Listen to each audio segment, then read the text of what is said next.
It's literally this. The more you are focused on yourself, the more miserable you are.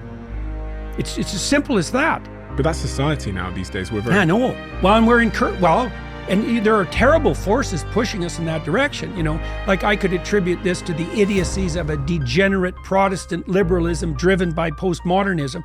But you could also just as easily point to consumerist capitalism. It's like, it's all about you. It's all about what you want. Worse, it's all about what you want right now. Worse, it's all about what your basest appetites want regardless of cost right now. Well, that's the same as being 2 years old. You come home at the end of a workday, okay? There's a right way of doing that you have to negotiate with your wife. You know, maybe she rushes to the door and meets you with all the problems of the day. Okay, that's probably not a great strategy. You know, because you're already up to here, you're tired. So is she likely from whatever she was doing. You're probably hungry. Well, you don't want to talk to someone. This is another great rule. Don't talk to your partner about something complicated when they're hungry. So maybe you come home, you have something to eat, you kick off your shoes, maybe you take 10 minutes for yourself, and then you can talk. But you want to get that right. I don't like conflict. Like I'll do almost anything not to paper it over though, that's the thing, to fix it.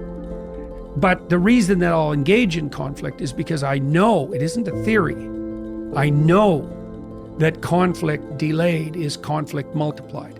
And so if I do have a problem with someone, I want to note it, get it on the table, fight it through to the bloody bottom, fix it, and move on. And there's that's a lot of emotional stress and complex reconceptualization and retooling. And people would rather avoid that, because, you come home from work and your mind is on something, whatever the hell it is. And then this like snake pops up and you think, do we really have to deal with this now? It's like, well, maybe. A trauma is a hole that hasn't been filled in.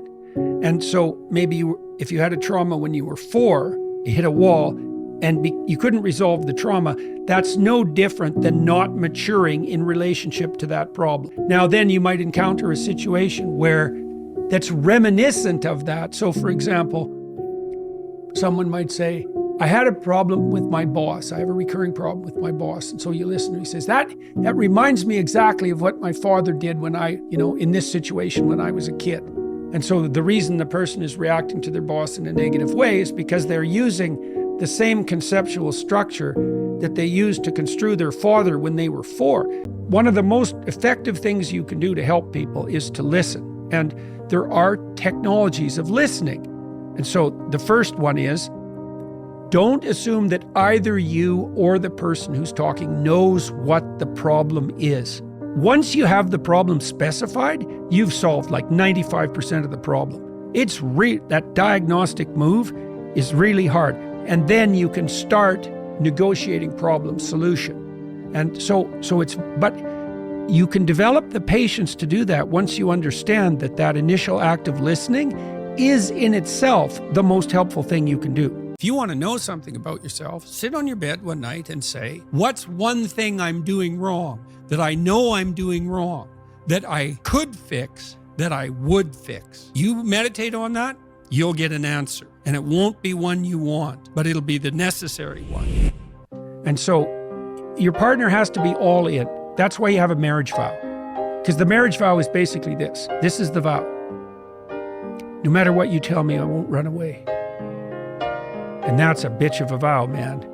Because when someone unveils their whole heart, they unveil themselves all the way down to hell. It's not pleasant. It's awful.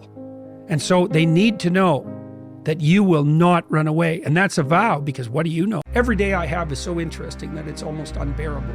And I would tell people who are listening, you might want that for yourself, let's say. You might want to have that. And I can tell you, one way to increase the probability that things will unfold for you properly is to not lie. Just stop lying. Period. Stop saying things you believe to be untrue. Stop doing things you know to be wrong. Just start with that. You'll get closer and closer to the truth, and the truth is the adventure of life. The medieval definition, a medieval definition of God was something like the sum of all that is good, or the essence of what is good. Now, you can debate forever about what that is, but it is something you live in relationship to. And you might say, well, I don't believe in God. And then I would say, well, do you believe in good? And you'll say, no. I say, well, then you can't act. Because you act towards a good, or you're not motivated.